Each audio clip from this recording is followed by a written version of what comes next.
কে? আমি সাগর। আয় আয় ভাই, ভেতরে আয়।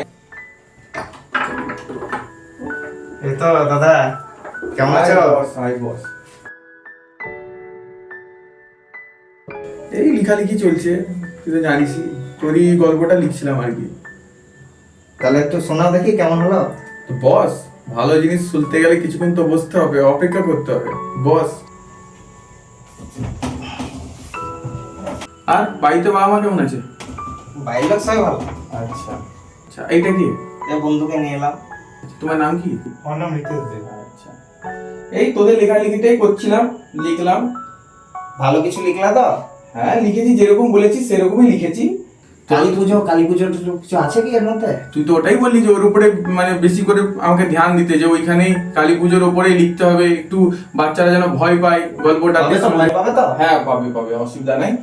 তোরা শোন, তাহলে ভালো লাগবে। আচ্ছা বলো তাহলে। কি বলো তো, এবার বাচ্চাদের জন্য লেখা, বাচ্চারা যদি ভয় না পায় তাহলে তো আর মজা আসবে না। না ঠিকই না, সেই সেই অনুযায়ী আমি লিখেছি, অসুবিধা নেই। তুমি একবার আমাকে ভালো করে পড়ে শোনাও, মানে ফিল যেন চলে আসে আমার। তাহলে তো তোদেরকেও বাচ্চার মতো শুনতে হবে, তোদের সেইভাবে ধ্যান দিয়ে আমাকে শুনতে হবে বাচ্চাদের মতো, যারা ওদের যেমন জিজ্ঞাসা বোধ থাকে যে তারপরে কি হলো, তারপরে কি ঘটনা হলো, তাহলে আমি সেভাবে তোদেরকে শোনাতে পারবো, যেহেতু আমি বাচ্চাদের শোনার জন্য করেছি গল্পটা। বুঝতে পারছিস তো? হ্যাঁ ঠিক আছে, বলো, তুমি শুরু করো। আচ্ছা তাহলে মন দিয়ে শোন, ঠিক আছে? তাহলে শুরু করি গল্পটা।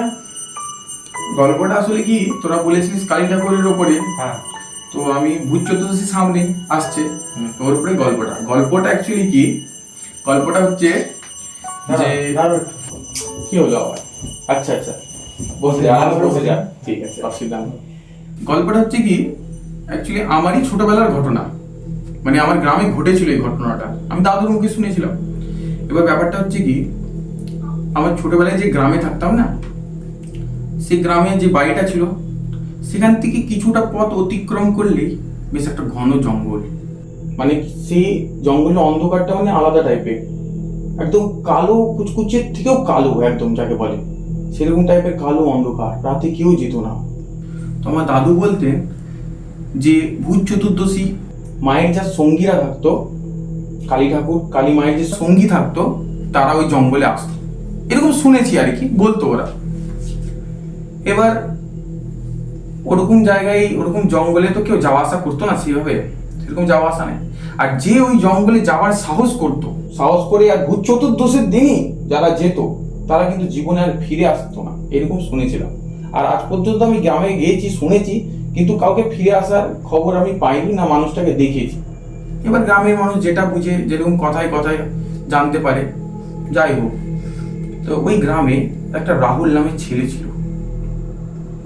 ওই ছেলেটা, ওর ভিতরে খুব জিজ্ঞাসা ছিল ওই বিষয়টাকে নিয়ে, যে ওই জঙ্গলে গেলে কি হবে, কি হতে পারে, খুব মানে জিজ্ঞাসা। বাচ্চারা থাকে, বাচ্চাদের জানিস তো জিজ্ঞাসাটা থাকে যে কি হতে পারে ওই জঙ্গলে। তো সে ভাবলো যে রাতে যখন সবাই ঘুমিয়ে পড়বে, তো সে তার দাদা অভি, ওর দাদার নাম অভি আর কি, অভির সাথে সেই জঙ্গলে যাবে কালী ঠাকুরের সঙ্গীদেরকে দেখতে জঙ্গলে। এবার বাচ্চাদের তখন বুঝে না, ওদের তো যেটা আর কি রোচক মনে হয় সেটাই করে ওরা। সাহস তো তখন, আর রাহুল ছেলেটার ভিতরে সাহস প্রচন্ড ছিল। অভি ছিল একটু ভেতো টাইপের, কিন্তু ওর ভিতরে সাহস ছিল খুব প্রচন্ড। তো ওরা কি করলো, হঠাৎ করে সেই জঙ্গলে যাওয়ার প্রোগ্রাম করলো, যে যাবো আমি আজকে জঙ্গলেই যাবো। এবার ওরা ওই জঙ্গলে, আমাদের বাড়ি পেরিয়ে যে জঙ্গলটা আছে সেটা যাওয়া শুরু করলো আর কি। এবার যাচ্ছে,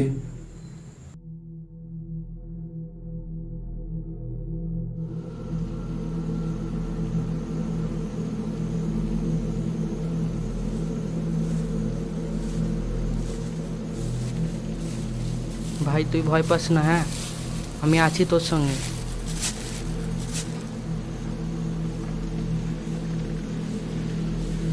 দেখেছিস দাদা কি অন্ধকার।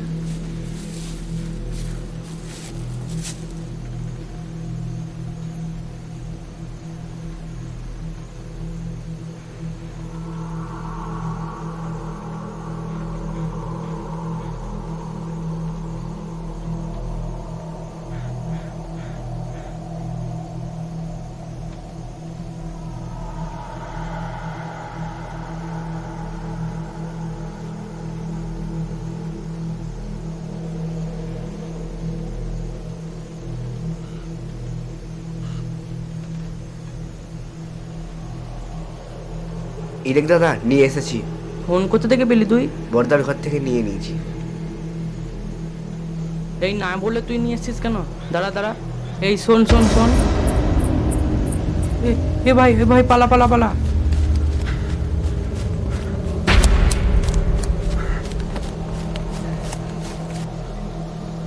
দৌড়াতে বললি কেন? আমার আমার পেছনে কেউ গেল। ওই দেখ কেউ একজন যাচ্ছে।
কে তুমি? এত রাতে এখানে কি করছো? জানো না আজ ভূত চতুর্দশীর রাত? আপনি কে? আপনি এত রাতে এখানে কি করছেন? তোমাদের ছেলে দুটোর তো দেখছি খুব সন্দেহ, দুষ্টু। দাদা আমরা এই পুজোটা দেখতে পারবো? কেন দেখতে পারবে না? এসো, চলো আমার সাথে, মায়ের পুজো দেখবে।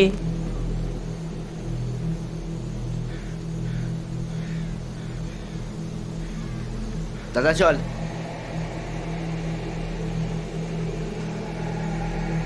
দাদা ওটা ভিডিও করা যাবে? কেন পারবে না? এসো।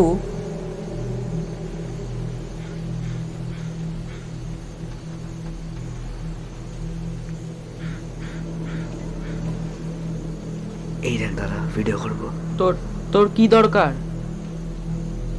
চেষ্টা করে দেখোই না, যদি পারো।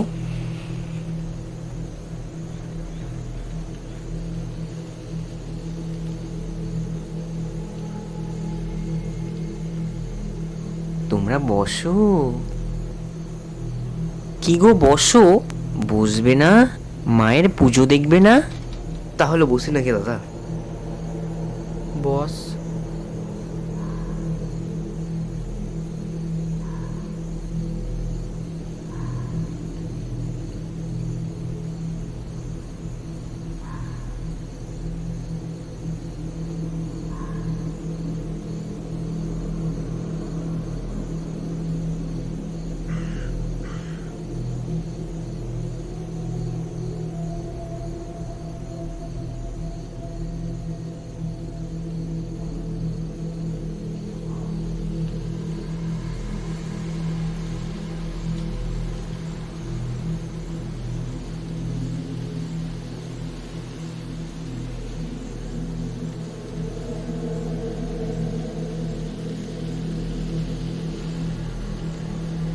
আচ্ছা, তোমাদের নাম আর গোত্রটা কি গো? আমার নাম রাহুল সরকার আর এর নাম অভিক সরকার। আচ্ছা বেশ, আর গোত্র? গোত্র তো আমি জানি না। আমি জানি, আমার কাশ্যপ গোত্র। আসলে তোমাদের মায়ের ওর কাছে কাছে যায়। পুজো দেবো বলে ওই ওদিকে জন্য বলে, তোমাদের দাদা, নাম আর গোত্রটা দাদা, আমি ও। জিজ্ঞেস করলাম।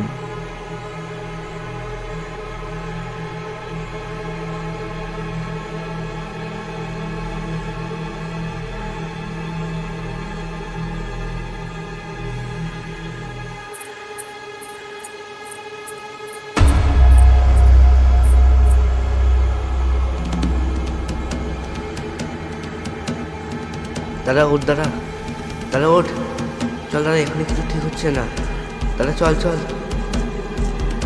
দাদা দাদা ওর কি হয়েছে? দেখতে পাচ্ছ না এখানে মায়ের পুজো হচ্ছে, মা রুষ্ট হয়ে যাবে যে।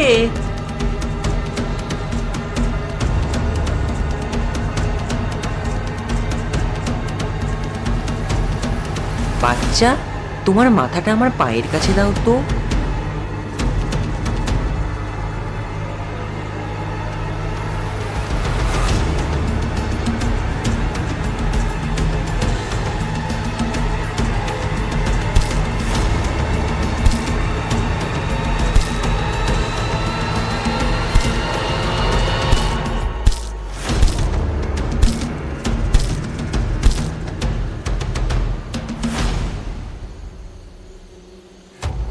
জয় জয় সঙ্গীরা।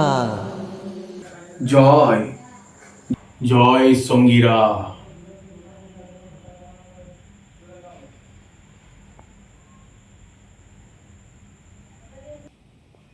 আচ্ছা দাদা, অভি তো মারা গেল, তাহলে রাহুলের কি হলো? আসলে কি বলতো, কিছু কিছু গল্প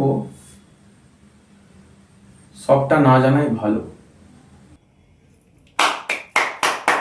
দারুণ গল্প বলেছো দাদা, আমি এই গল্পটাই বানাবো স্যার। ভালো লেগেছে তোদের? হ্যাঁ যাকে আমার লেখাটা তাহলে সাকসেসফুল। হ্যাঁ।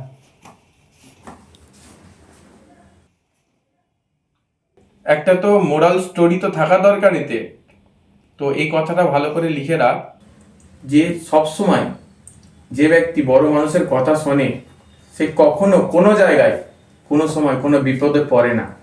এটা বাচ্চারা শিখবে এই গল্পটা থেকে।